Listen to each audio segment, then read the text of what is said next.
പിതാവിൻ്റെയും പുത്രൻ്റെയും പരിശുദ്ധാത്മാവിൻ്റെയും നാമത്തിൽ ആമേൻ. കൃപാസന മാതാവേ, ഞങ്ങളെ അമ്മയുടെ കരങ്ങളിൽ സമർപ്പിക്കുന്നു. ഇന്ന് ഈ പ്രാർത്ഥനയിൽ പങ്കെടുക്കുന്ന എല്ലാവരെയും അമ്മ അനുഗ്രഹിക്കണമേ. അവരുടെ കരം പിടിച്ച് അവരെ വഴി നടത്തണമേ. അമ്മേ, ഞങ്ങൾ ഓരോരുത്തർക്കും ശാരീരികവും മാനസികവും സാമ്പത്തികവുമായ അഭിവൃദ്ധി നൽകി ഞങ്ങളുടെ കണ്ണുനീർ തുടയ്ക്കണമേ. സാമ്പത്തിക പ്രതിസന്ധികളിൽ അമ്മ ഇടപെടണമേ. രോഗങ്ങളിൽ അമ്മ ആശ്വാസം ഏകണമേ.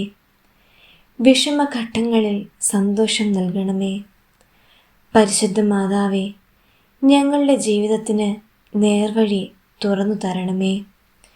പരിശുദ്ധ മാതാവേ, കരുണയും ആർദ്രഹൃദയവുമുള്ള അമ്മേ, അമ്മയുടെ മുൻപിൽ ഞാൻ എളിമയോടും വിനയത്തോടും കൂടി നിൽക്കുന്നു.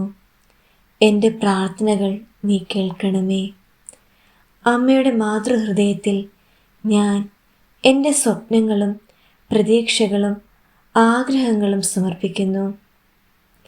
അമ്മയുടെ ദിവ്യകാരുണ്യത്തിൻ്റെ പ്രകാശത്താൽ ഇവയെ പ്രകാശിപ്പിക്കണമേ. അങ്ങയുടെ പരിശുദ്ധിയിലും അനന്തമായ സ്നേഹത്തിലും ഞാൻ ആശ്വാസവും അഭയവും കണ്ടെത്തുന്നു. നന്മ നിറഞ്ഞ മറിയമേ സ്വസ്തി, കർത്താവ് അങ്ങയുടെ കൂടെ, സ്ത്രീകളിൽ അങ്ങ് അനുഗ്രഹിക്കപ്പെട്ടവളാവുന്നു. അങ്ങയുടെ ഉദരത്തിൻ ഫലമായി ഈശോ അനുഗ്രഹിക്കപ്പെട്ടവനാവുന്നു. പരിശുദ്ധ മറിയമേ തമ്പുരാൻ്റെ അമ്മേ, പാപികളായ ഞങ്ങൾക്ക് വേണ്ടി എപ്പോഴും ഞങ്ങളുടെ മരണസമയത്തും തമ്പുരാനോട് അപേക്ഷ കൊള്ളണമേ.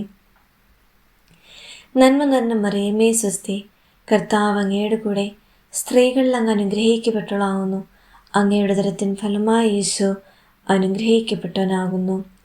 പരിശുദ്ധ മറിയമേ തമ്പുരാൻ്റെ അമ്മേ, പാപികളായ ഞങ്ങൾക്ക് വേണ്ടി എപ്പോഴും ഞങ്ങളുടെ മരണസമയത്തും തമ്പുരാനോട് അപേക്ഷ കൊള്ളണമേ. പിതാവിനും പുത്രനും പരിശുദ്ധാത്മാവിനും സ്തുതി, ആദിയിലെ പോലെ ഇപ്പോഴും എപ്പോഴും എന്നേക്കും ആമേൻ. പിതാവിനും പുത്രനും പരിശുദ്ധാത്മാവിനും സ്തുതി, ആദിയിലെ പോലെ ഇപ്പോഴും എപ്പോഴും എന്നേക്കും ആമേൻ. സ്വർഗത്തിൻ്റെയും ഭൂമിയുടെയും രാജ്ഞിയായ പരിശുദ്ധ മറിയമേ, എൻ്റെ ഈ പ്രാർത്ഥനകൾ കേട്ട് ദയാപൂർവം എന്നോട് കരുണ കാട്ടണമേ. അമ്മയുടെ ആർദ്രതയുടെ മേലങ്കി എന്നെ പൊതിയണമേ. നിത്യം പിതാവും പുത്രനും പരിശുദ്ധാത്മാവുമായ സർവേശ്വര എന്നേക്കും ആമേൻ.